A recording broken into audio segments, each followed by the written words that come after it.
5 ವರ್ಷಗಳ ಕಾಲದಿಂದ ನಾವು ಸ್ವಾಮೀಜಿಗಳವರ ಆಚಾರ ವಿಚಾರ ಮತ್ತೊಂದು ಮುಗಿದೊಂದು ಅವ್ರು ಏನು ಹಿಂದೆ ನಾನೊಂದು ಪತ್ರಿಕಾಗೋಷ್ಠಿ ಒಳಗೂ ಹೇಳಿದ್ದೆ. ಇವತ್ತೇನು ಆಚಾರ ವಿಚಾರಗಳು ಅಂತ ಹೇಳಿದರೆ, ಯಾವುದೇ ಒಂದು ರಾಜಕಾರಣಿಯ ಕೈಗೊಂಬೆ ಆಗಬಾರ್ದು ಸ್ವಾಮೀಜಿ. ಇವತ್ತು ಕೊಟ್ಟೂರಂಥ ಪಾದಯಾತ್ರಿಗಳಿಗೆ ಬೂಟ್ ಹಾಕ್ಕೊಂಡು ಮಾಡಿದ್ದೇ ನೀವು 2 ಕಿಲೋಮೀಟ್ರ್ ಪಾದಯಾತ್ರೆ. ಆ 2 ಕಿಲೋಮೀಟ್ರ್ ಪಾದಯಾತ್ರೆಗೂ ಬೂಟ್ ಹಾಕ್ಕೊಂಡು ನೀವು ಪಾದಯಾತ್ರೆ ಮಾಡಿದ್ರಿ.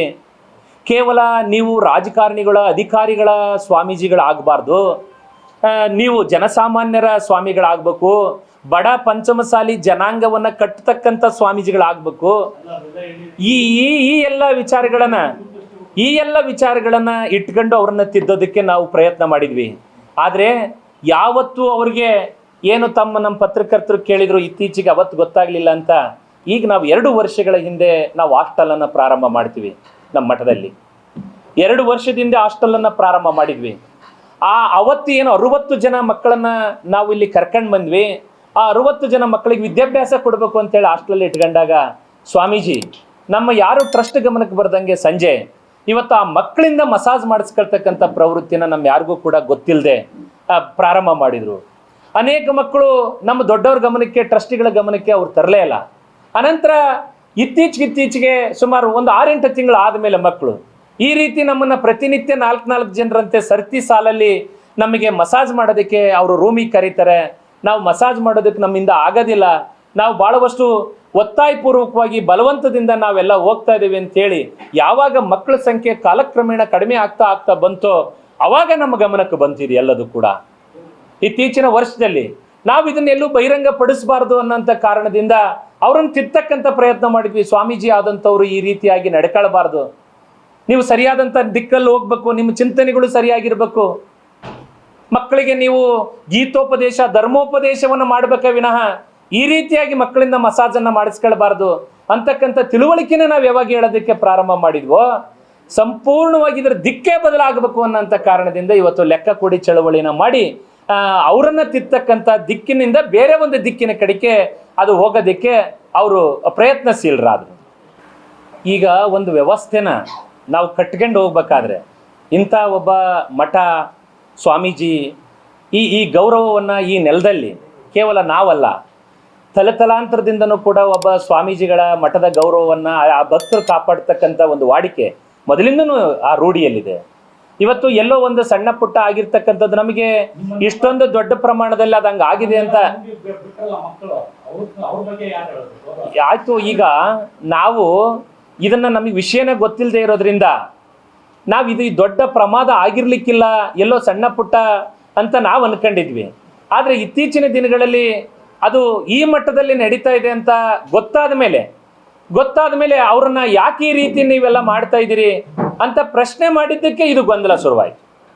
ನಾವು ಇದನ್ನು ಸಂಪೂರ್ಣವಾಗಿ ಮಕ್ಕಳಿಗೆ ಈ ರೀತಿ ಆ ವಿಕೃತ ಭಾವದಿಂದ ಮಸಾಜ್ ಮಾಡಿಸ್ಕೊಳ್ತಾರೆ ಅಂತ ಗೊತ್ತಾದ ಮೇಲೇ ಅವ್ರನ್ನ ಭಾಳವಷ್ಟು ಒಂದು ಶಿಸ್ತು ಆಗಿ ಅವ್ರನ್ನ ತಿದ್ದೋದಕ್ಕೆ ಪ್ರಯತ್ನ ಮಾಡಿದ್ವಿ. ಅವತ್ತು ಈ ಗೊಂದಲ ಬರೋದಕ್ಕೆ ಶುರುವಾಯಿತು. ಅವರ ನಮ್ಮ ನಡುವೆ ಸಂಘರ್ಷ ಶುರುವಾಯಿತು. ಯಾವುದು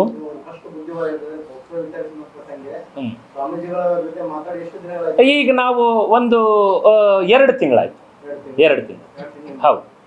ಆ 2 ತಿಂಗಳಿಂದನೂ ಕೂಡ ನಾವು ಯಾವತ್ತೂ ಈ ವಿಚಾರವನ್ನು ಪ್ರಸ್ತಾಪ ಮಾಡಿದ್ವೋ ಅಲ್ಲಿಂದ ಸ್ವಾಮೀಜಿ ಇದು ಒಂದು ದಿಕ್ಕನ್ನೇ ತಪ್ಪಿಸ್ತಕ್ಕಂಥ ಪ್ರಯತ್ನವನ್ನು ಮಾಡಿದರು. ಈಗಾಗಲೇ ಕೆಲವು ಅಲ್ಲಿ ಆಡಳಿತಾಧಿಕಾರಿಯಾಗಿರ್ತಕ್ಕಂಥ ಡಾಕ್ಟರ್ ರಾಜ್ಕುಮಾರ್ ಅವರ ಹಿಂಬಾಲಕನಿಗೆ ಒಬ್ಬರಿಗೆ ಕಂತೆ ಹಣವನ್ನು ಕೊಡ್ತಕ್ಕಂಥ ವಿಡಿಯೋನೂ ಕೂಡ ನಾವು ಮಾಧ್ಯಮಕ್ಕೆ ಬಿಡುಗಡೆ ಮಾಡಿದ್ದೀವಿ. ಈ ರೀತಿ ಹಣವನ್ನು ಕೊಟ್ಟು ಜನರನ್ನು ಸೇರಿಸ್ತಕ್ಕಂಥ ಪ್ರಯತ್ನಗಳನ್ನು ಸ್ವಾಮೀಜಿ ಮಾಡಿ ಟ್ರಸ್ಟಿಗಳ ವಿರುದ್ಧ ಇಲ್ಲ ಸಲ್ಲದ ಆರೋಪಗಳನ್ನು ಮಾಡ್ತಾ ಇದ್ದಾರೆ. ಜೊತೆಗೆ ಈಗ ಬಹುಮುಖ್ಯವಾಗಿ ಲೆಕ್ಕ ಕೊಡಿ ಅಂತಕ್ಕಂಥ ಚಳುವಳಿನ ನಮ್ಮ ಮಠದಲ್ಲಿ ಇತ್ತೀಚೆಗೆ ಪ್ರಾರಂಭ ಮಾಡಿದ್ದಾರೆ. ಇವತ್ತು ಬಂಧುಗಳೇ, 2008ರಿಂದ 2026 ಮಾರ್ಚ್ 31ವರೆಗೂ ಕೂಡ ಅವತ್ತಿಂದ ಇವತ್ತು 17-18 ವರ್ಷಗಳ ಕಾಲ ಆಡಿಟೆಡ್ ಬ್ಯಾಲೆನ್ಸ್ ಶೀಟ್ಸ್ ನಮ್ಮ ಹತ್ರ ಎಲ್ಲವೂ ಕೂಡ ಇದೆ. ಅವತ್ತಿಂದ ಇವತ್ತಿನವರೆಗೂ ನಮ್ಮ ಮಠದಲ್ಲಿ ಏನೆಲ್ಲ ಕಾರ್ಯಕ್ರಮಗಳು ನಡೆದಿದ್ದಾವೆ, ಏನು ನಮ್ಮ ಆರ್ಥಿಕವಾಗಿರ್ತಕ್ಕಂಥ ಚಟುವಟಿಕೆ ವ್ಯವಹಾರ ಎಲ್ಲದೂ ಕೂಡ ಅತ್ಯಂತ ಪಾರದರ್ಶಕವಾಗಿದೆ. ಇವತ್ತು ನಾವು 1 ವರ್ಷ ಲೆಕ್ಕ ಕೊಡದೆ ಹೋದರೆ ಮಾರನೇ ವರ್ಷ ಇನ್ಕಮ್ ಟ್ಯಾಕ್ಸ್ನವ್ರು ಇರ್ಬೋದು, ಬೇರೆ ಬೇರೆಯವ್ರು ನಮಗೆ ನೋಟಿಸ್ ಇಶ್ಯೂ ಮಾಡ್ತಾರೆ. ನಮ್ದಲ್ಲ, ಯಾವುದೇ ಸಂಘ ಸಂಸ್ಥೆ ಟ್ರಸ್ಟ್ ಇರಲಿ, ಅವತ್ತಿಂದ ಇವತ್ತಿನವರೆಗೂ ಕೂಡ ಅತ್ಯಂತ ಪಾರದರ್ಶಕವಾಗಿ ಲೆಕ್ಕ ಇದೆ. ಯಾರು ಬೇಕಾದರೂ ಅದು ಗೌರ್ಮೆಂಟು ರುಜುವಾತು ಪಡಿಸಿಕೊಟ್ಟಿರ್ತಕ್ಕಂಥ ಆಡಿಟೆಡ್ ಬ್ಯಾಲೆನ್ಸ್ ಶೀಟ್ಗಳು ಯಾರು ಬೇಕಾದರೂ ನೋಡ್ಬೋದು. ಇದ್ರ ಜೊತೆಗೆ ಏನು ಲೆಕ್ಕಪತ್ರ ಸಮಿತಿಯ ಒಬ್ಬ ಫಲಾನುಭವಿಗಳ ಅಧ್ಯಕ್ಷ ಅಂತ ನಮ್ಮ ತಾಲೂಕಿನ ಪರಮೇಶ್ ಗೌಡ್ರನ್ನ ಆಯ್ಕೆ ಮಾಡಿದ್ದಾರೆ. ಅಲ್ಲಿ ಆ ಆಯ್ಕೆ ಮಾಡಿರ್ತಕ್ಕಂಥ ಪರಮೇಶ್ ಗೌಡ್ರನ್ನ BC ಉಮಾಪತಿಯವರೇ ಈಗ 4 ದಿನಗಳ ಹಿಂದೆ ಮಠಕ್ಕೆ ಕರೆಸಿ, ಯಾಕೆ ಈ ರೀತಿ ನೀವೆಲ್ಲ ಗೊಂದಲಗಳನ್ನು ಮಾಡ್ತಾ ಇದ್ದೀರಿ, ನೀವು ಬಾರಪ್ಪ ನೀನು ಅಧ್ಯಕ್ಷ ಅಂತ ಹೇಳಿ ಕರೆಸಿ ಅವರಿಗೆ 4 ತಾಸುಗಳ ಕಾಲ NG ನಾಗನಗೌಡರು ನಮ್ಮ ಸಮಾಜದ ಹಿರಿಯರು, NB ಪಾಟೀಲ್ ರಾಜಣ್ಣ ರಾಣೆಬೆನ್ನೂರು, ಗುರಿಕಾರ್ ವಕೀಲರು ಅಂತೇಳಿ ಆಡಿಟ್ರು ಅವರು ರಾಣೆಬೆನ್ನೂರು ಅವರು, ಅವರನ್ನ ಕರೆಸಿ ಒಂದು 5-6 ಜನ ಕೂತು ಮಠದಲ್ಲಿ 4 ತಾಸುಗಳ ಕಾಲ ಸುದೀರ್ಘವಾಗಿ ಲೆಕ್ಕಪತ್ರಗಳನ್ನ ಪರಿಶೀಲನೆ ಮಾಡ್ತಕ್ಕಂಥ ಕೆಲಸವನ್ನ ಅಧ್ಯಕ್ಷರನ್ನ ಒಳಗೊಂಡಂತೆ ಉಮಾಪತಿಯವರು ಮಾಡಿದ್ದಾರೆ. ಅದು ಎಲ್ಲದೂ ಕೂಡ ಪರಮೇಶ್ ಗೌಡರು ಸರಿ ಅಣ್ಣ, ನಿಮ್ಮ ಬಗ್ಗೆ ಏನು ಪ್ರಶ್ನೆ ಇಲ್ಲ, ನಿಮ್ಮ ಲೆಕ್ಕಪತ್ರಗಳೆಲ್ಲ ಸರಿಯಾಗಿದ್ದಾವು ಅಂತ ಹೇಳಿ ಹೋಗಿ ಮತ್ತೆ ಈ ರೀತಿ ಗೊಂದಲಗಳನ್ನು ಸೃಷ್ಟಿ ಮಾಡ್ತಕ್ಕಂಥ ಪ್ರಯತ್ನವನ್ನು ಮಾಡ್ತಾ ಇದ್ದಾರೆ. ಇದು ಅವ್ರಿಗೆ ಬೇಕಾಗಿರ್ತಕ್ಕಂಥದ್ದು ಲೆಕ್ಕಪತ್ರ ಅಲ್ಲ, ಇದು ಎಲ್ಲದೂ ಕೂಡ ಗೊಂದಲ ಮಾಡಬೇಕು. ಸ್ವಾಮೀಜಿಯವರು ಇದನ್ನ ದಿಕ್ಕು ತಪ್ಪಿಸ್ತಕ್ಕಂಥ ಅವ್ರು ಏನು ಮಾರ್ಗದರ್ಶನ ಐತಲ್ಲ, ಇದನ್ನು ದಿಕ್ಕು ತಪ್ಪಿಸ್ಬೇಕು.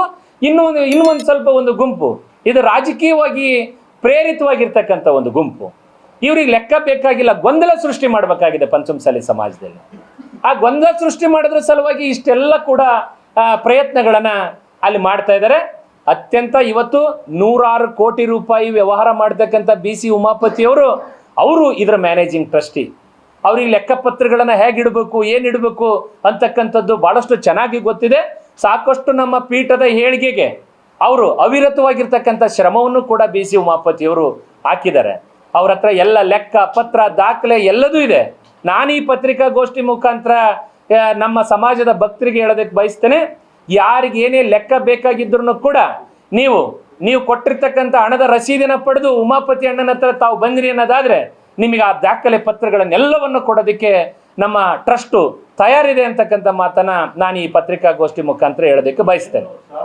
ನನಗೆ ಬೀಗ್ರವರು ಇವತ್ತು ನನ್ನ ಬೀಗ, ಅವನನ್ನ ಆರ್ಥಿಕವಾಗಿ ಏನನ್ನೂ ಸಬಲ ಇಲ್ಲದೆ ಇರ್ತಕ್ಕಂಥ ಇಟ್ಟಿಗೆ ಬಟ್ಟೆ ಒಳಗೆ ಇದ್ದಂಥ ಮನುಷ್ಯನನ್ನ ಅವತ್ತಿನ ಈ ವಚನಾನಂದ ಸ್ವಾಮಿಗಳು, BC ಉಮಾಪತಿಯವರು, ನಾವೆಲ್ಲರೂ ಸೇರಿ ಆತನನ್ನು ಕರ್ಕೊಂಡೋಗಿ ಇವತ್ತು ಒಬ್ಬ ಶಾಸಕನನ್ನಾಗಿ ಮಾಡೋದಕ್ಕೆ ನಾವು ಪ್ರಾಮಾಣಿಕವಾಗಿರ್ತಕ್ಕಂಥ ಪ್ರಯತ್ನವನ್ನು ಮಾಡಿದ್ವಿ.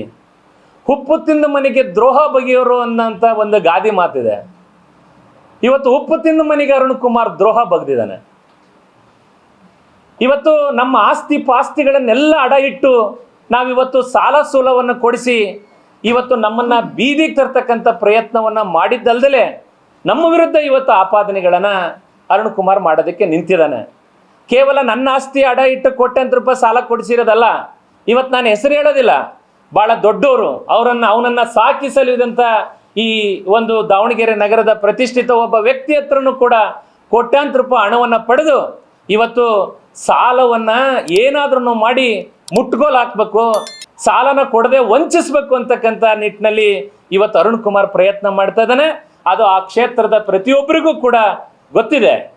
ಈ ವಂಚನೆ ಮಾಡೋದು ಈ ರೀತಿ ವಂಚನೆ ಅಲ್ಲ ಅರುಣ್ ಕುಮಾರ್ ಮಾಡೋದು. ವಂಚನೆ ಮಾಡೋದು ಅಂತ ಹೇಳಿದ್ರೆ ಕೈಲಾಗದೆ ಹೋದ್ರೆ ಇವತ್ತಲ್ಲ ನಾಳೆ ಕೊಡ್ತೀನಿ ಅಂತ ಅನ್ಬೇಕು. ಆದರೆ ಈ ರೀತಿಯಾಗಿ ಇಲ್ಲ ಸಲ್ಲದ ಆರೋಪಗಳನ್ನು ಮಾಡಿದರೆ ನೀನು ವಂಚನೆ ಮಾಡೋದಕ್ಕೆ ಸಾಧ್ಯ ಇಲ್ಲ. ಹಣ ಕೊಟ್ಟಂಥವ್ರಿಗೆ ಯಾವ ರೀತಿ ವಸೂಲಿ ಮಾಡಬೇಕು ಅಂತಕ್ಕಂಥ ದಾರಿನೂ ಚೆನ್ನಾಗಿ ಗೊತ್ತಿರ್ತದೆ. ಆ ದಾರಿಗೆ ನಾವು ಬರಬೇಕಾಗ್ತದೆ.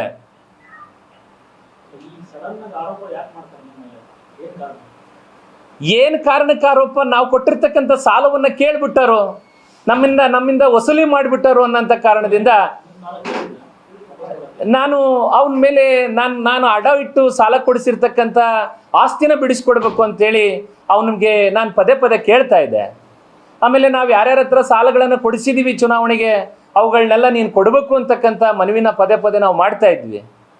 ಇವತ್ತು ಅದನ್ನೆಲ್ಲದನ್ನು ಕೂಡ ಕೇಳ್ತಾರೆ, ನನ್ನ ಮೇಲೆ ಪ್ರೆಸರ್ ಮಾಡ್ತಾರೆ ಅನ್ನೋಂಥ ಕಾರಣದಿಂದ ಈ ಸುಳ್ಳು ಆರೋಪವನ್ನು ಅರುಣ್ ಕುಮಾರ್ ಮಾಡ್ತಾನೆ. ಅರುಣ್ ಕುಮಾರ್ಗೆ 1.5 ಕೋಟಿ ಅಲ್ಲ, ಇವತ್ತು 15 ಲಕ್ಷ ರೂಪಾಯಿ ಕೊಡೋದಕ್ಕೂ ಕೂಡ ಆತನ ಹತ್ರ ಶಕ್ತಿ ಇಲ್ಲ. ಆತನ ಆರ್ಥಿಕ ಸ್ಥಿತಿ, ಆತ ಎಷ್ಟು ವ್ಯವಹಾರಿಕವಾದಂಥ ಜ್ಞಾನಸ್ಥ, ರಾಜಕೀಯ ಜ್ಞಾನಸ್ಥ ಅನ್ನೋದನ್ನ ನನಗೆ ಬಹಳಷ್ಟು ಚೆನ್ನಾಗಿ ಗೊತ್ತಿದೆ. ಈ ಆರೋಪಗಳಲ್ಲಿ ಉರುಳಿಲ್ಲ. ಹಾಗಾಗಿ ಇಂಥ ಸುಳ್ಳು ಆರೋಪಗಳನ್ನು ಮಾಡೋದನ್ನ ಅರುಣ್ ಕುಮಾರ್ ಬಿಡಬೇಕು ಅಂತೇಳಿ ನಾನು ಆಗ್ರಹ ಪಡಿಸ್ತೇನೆ. ಕರ್ನಾಟಕ ನ್ಯೂಸ್ ಬೀಟ್ ಫಾಲೋ ಮಾಡಿ, ಸಬ್ಸ್ಕ್ರೈಬ್ ಮಾಡಿ.